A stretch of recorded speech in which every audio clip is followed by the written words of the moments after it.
And so Micah has entered the waiting rooms. We're going to go ahead and join him in. Yes. So we're going to give a little background too for Micah, like we've done with everybody else. Micah is also one of our Poe pluggers that's stuck around almost since the very beginning. And we were happy to have him join us. Hey, Micah. So. Hey. Hey, Micah. Hey, you Welcome. guys look wonderful. Yeah, I feel underdressed. You look wonderful. Thanks. I'm a little devil cat, you know. Yes. So she's been a devil cat, a bat. What else? Yes, just a devil. Yeah, and just the devil. And I'm gonna end the series that's about another 20 minutes or so as a pirate. So Oh yeah, she is. She's going to make another costume change. Yes, another head change. So we're going to do a little introduction for you, Micah. So I'll do that. So you can just cover afterwards and stuff with your poetry and stuff. So Micah Cover, he is a playwright, an actor, and a producer. In the art of magic, he is a teacher, a lecturer, a producer, a writer, a consultant, and performer. The world-famous Hollywood Magic Castle called him an innovative performer with mind-boggling talent. And on Penn and Teller Fool Us, Penn referred to his magic as a miracle. He has produced, emceed, and starred in the annual Night of the Raven, which is a variety show honoring the life, work, and death of Edgar Allan Poe for 19 years. So that's cool. And you may find Micah on different social media platforms such as http://www.micahthemagician, all one word, all lowercase.com, and also www.loftensemble.org. That's LOFT ensemble with an E. Yes. So on Facebook, you can just look up Micah Cover. In Instagram, it's Micah the Magician. Twitter, TikTok, and Threads, you can find just Micah Cover, whether it's just one word or separated. So he is going to be sharing with us an original poem, and he will also be sharing with us The Raven. So we look forward to both of those, and without further ado, here's to you, Micah. Yes. Take it away, and we're going to shut down our screen and mute. That way the screen is all for you. And when we come back, we'll discuss more about why you chose The Raven and your original poem. Yes. We'll discuss more about it, though. Okay? Thank you.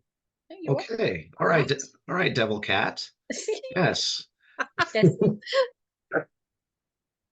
Thank you so much. All right. So, there's that 6 degrees of Edgar Allan Poe. Thank you so much, all of you, for Carmen and Jeannie and 6 degrees of separation and unpolite for letting me be here. I'm going to read to you my submission to the Poet Like Poe contest a year ago, and I hope you like it. And there's actually a reason why I want to share it with you. And let me bring it up on the screen.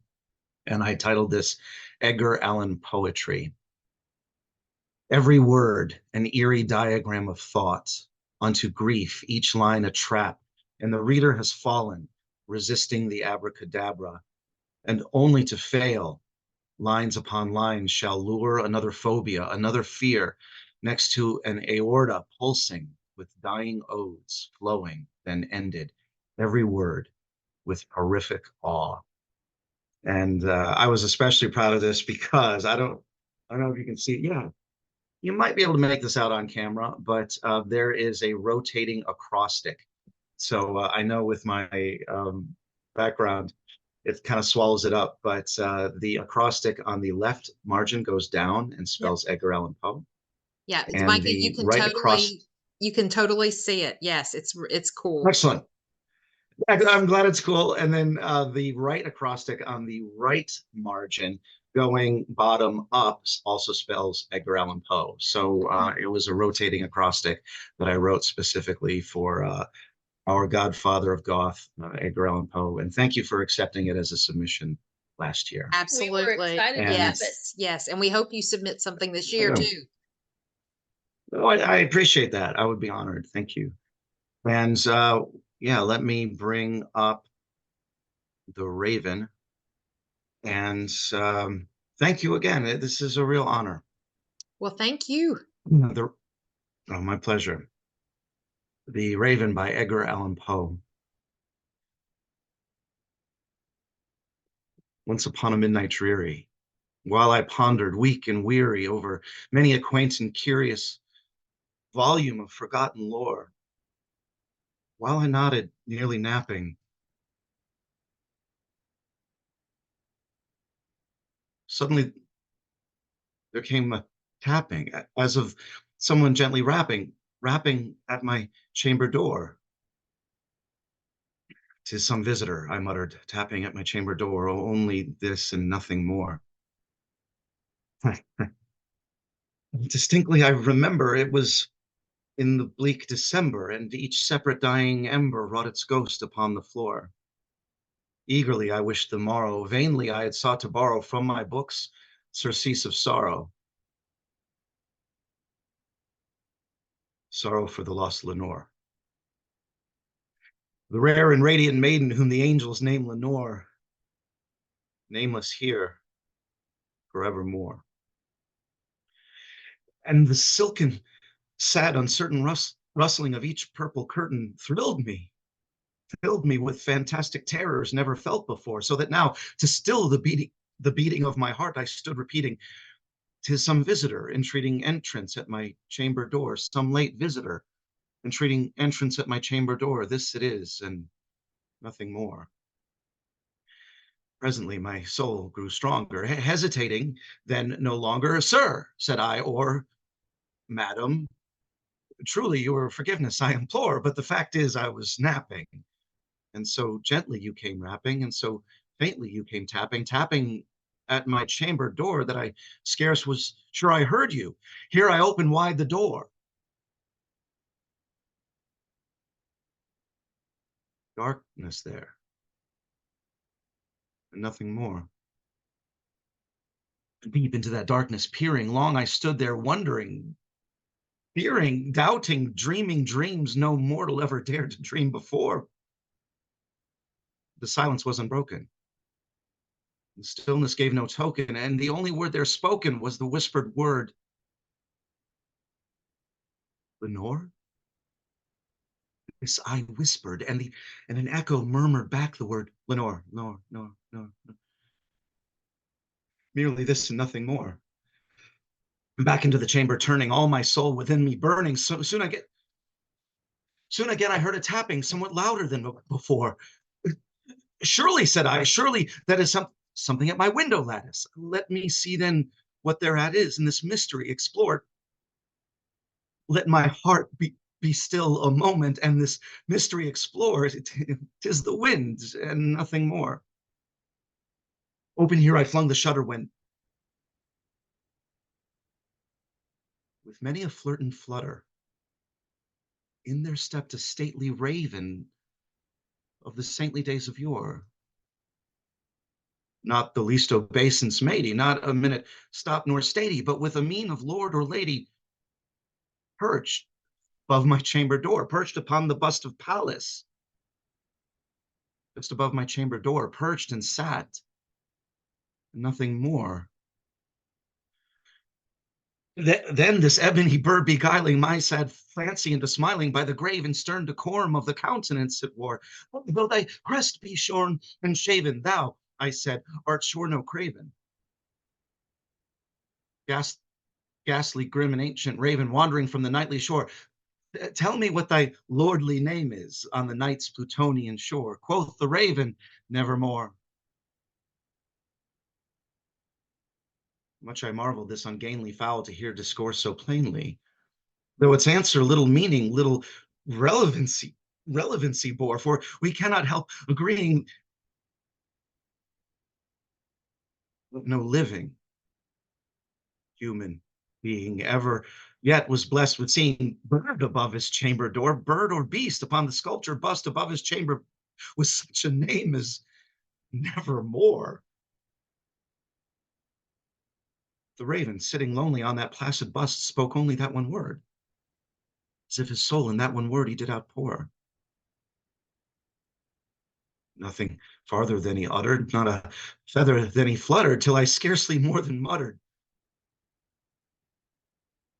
Other friends have flown before. On the morrow he will leave me, as my hopes have flown before. Then the bird said, nevermore. Startled at the stillness broken by reply, so aptly spoken, doubtless, said I, what it utters is its only stock and store, caught from some unhappy master, whom unmerciful disaster followed fast and followed faster, till his songs one burden bore, till the dirges of his hope that melancholy burden bore of nevermore. But the raven, still beguiling all my fancy into smiling, straight I wheeled a cushioned seat in front of bird and bust and door. Then upon the velvet sinking, I betook myself to linking fancy unto fancy, thinking with this ominous bird of yore, what this grim, ungainly, ghastly, gaunt, and ominous bird of yore meant in croaking, nevermore. As I sat engaged in guessing, but no syllable expressing to the fowl whose fiery eyes now burned into my bosom's core. This and more I sat divining with my head at ease, reclining on the cushion's velvet lining that the lamplight gloated o'er, but whose velvet violet lining with the lamplight gloating o'er she shall press nevermore.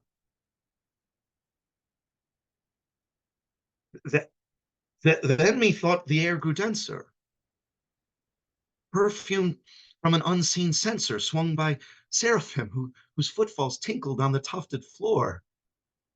Wretch, I cried, thy God hath lent thee, but by these angels he hath sent thee respite and nepenthe from my memories of Lenore.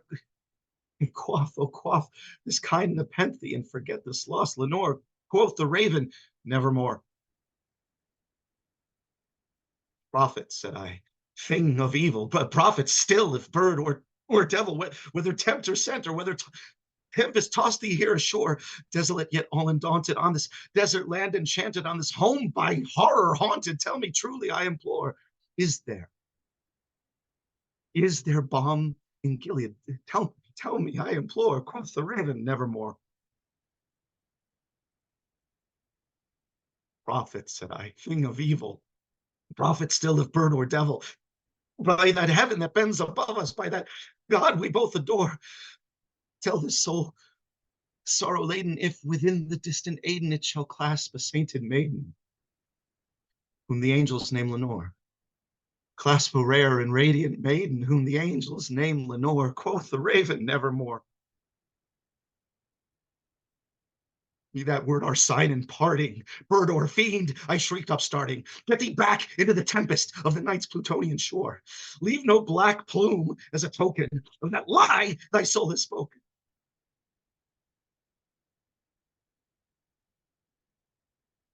Leave my loneliness unbroken. Quit the bust above my door, take thy beat from out my heart, and take thy form from off my door. Quoth the raven, nevermore. No.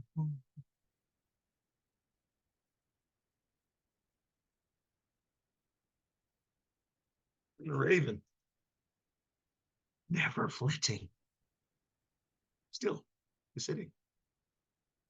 sitting on the bust of Pallas just above my chamber door. In his eyes of all the seeming of a demon's that is dreaming. And the lamplight orm streaming throws a shadow on the floor. And my soul from out that shadow that lies floating on the floor shall be lifted nevermore, more.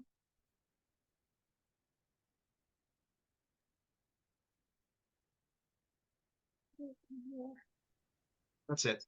Yes, Micah, that was amazing. Thank you. Such emotion. I get the snaps. I get the snaps. Thank you. Yes, well, I have good writers. Good writers, so thank you. Yes, exactly. Yes, and I was going to say, I mean, your poem is amazing, especially with both acrostics on either end, and then just the passion you put in both of your readings was just like, You should be my agent. Thank you. Okay. we were having a discussion because I was like, yes, you can definitely tell the inflections and the difference between a storyteller. Not to say that a theater actor is not a storyteller, but there's a differing audience feeling that you have between when you're in front of someone with a storytelling versus someone who is presenting as a theater with cues and direction and all that kind of stuff. Because I have my own background of professional storytelling, but I've not done it in a long time because of issues. But yeah, it's just the inflection that you have to use your body, your face, your mind, your emotions to come across to it and feel it. And it was just wonderful. I mean, Yeah. even Thank you. I was listening to it on one side, but then I'm following the chat over here on the other side, and I've got it muted Over the where I'm chat, yeah. watching the live. Yeah. So why don't you share Okay. the Yes. Holly says, "Wow, OMG, your Raven is perfection." And then her Holly, thank husband you. says, "Hats off to you. He loved it." I don my hat to thee as well, Holly's husband. So it's been great. It's like I Thank you. said, it's just wonderful. The Raven is something that speaks to all of us. Yeah. I have to say. Oh, yeah. Absolutely. And Absolutely. we've enjoyed having you as one of our steadfast attendees to our Thank you. Poe Unplugged and Yes. everything. Yes. So Well, and we occasionally will say Poe Unpluggers, but we should probably ask y'all, do you want to be called a Poe Unplugger? And that's what we call our group. yeah, like Why not? Yeah. Yeah, because we came up with a phrase kind of like the most interesting man, yes, when I do this, it's this. And it's like when I'm Right. unplugged, I'm Poe, or like yes, if I'm gonna be unplugged, I'm Poe Unplugged. exactly. Oh, I like it. I like it. Yeah. It brings a whole new connotation to being a Yes. Poe fan. So tell us like your inspiration of why you chose the Raven. Thank you. And as your fans may already know, you were kind enough to ask me about this during the interview with me, and it really meant a lot. Yeah. And so you guys were, and by the way, thank you for that introduction. That was gorgeous. It was almost as if I had written it myself. So thank you. You But did. yeah, Yeah. but It was a wonderful biography. It was That's great. right. Oh, I We did. had great work to Oh, I work did. with. I forgot. Thank you. So as you were kind enough to mention in the introduction, I'm also a magician, and then you were kind enough to ask me about that in our interview together. And for a magician, it has a very specific significance because I stumbled onto a scholar, as we mentioned earlier. I stumbled onto the scholar who insisted, and I want to make sure I get the words right. For books, the books that are mentioned in the beginning of the poem, there's a suggestion that Poe was talking about arcane literature, as in books on the occult, which means a number of things. It's a whole new interpretation on the poem. And if you don't go this route, that's fine. But as a magician, I really pounced on that because I realized, oh, wow, he may be in the middle of an occult ritual to bring back Lenore. And suddenly this bird shows up instead, which is, he's going to react in a very specific way to that. And then the second thing is, this means he is a magician of some kind. So as a magician, that really appealed to me. And then when I perform it, I also perform it while escaping from a straitjacket because the guy's clearly insane, at least in my interpretation. Yeah, and Yes. it is a truly amazing performance. Yeah, When you Holly said Thank you. on here that she needs to hear that while you take off the straitjacket, and then she goes, "That sounded a little weird, nasty, but." It sounded hey, weird. Is that what she said? Yeah, it Okay. sounded a little nasty, actually. LOL. Yeah. Taking the straitjacket off. Nasty. Like, well, it's not a strip tease, but right. it's a Okay, well, psychological yeah. strip tease. We can say it. Yeah, we can call it a Right. psychological strip tease. That's right. Yeah. But now you've given me a whole new boylesque act. So whoever See? said that, once again, thank you. Yeah. Good job, Holly. You gave him the burlesque. Great. You can do it. Oh, that was Holly. That was Holly. Okay. That was Holly. Wow. Yeah. Wow. Well, okay. All right. Well That would be played, something Holly. cool. Thank you. Yeah. I like it. Yeah. Yeah. So, but yeah, thank you, Micah, for sharing that with us. Yes. Guys, I truly thank you. enjoyed it. I very did too. much. I did too. And I know our viewers Yeah, did our as viewers well. did too. So you Mhm. are Thank you. definitely a performer. Yes. So we can see it. A performer. I see what you did there. I Yes, see a what you did. performer. Well played. Wow. I Oh, have my moments. That Yeah. happen to be one of them.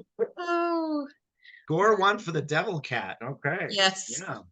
You are now the devil I'm the cat. devil cat.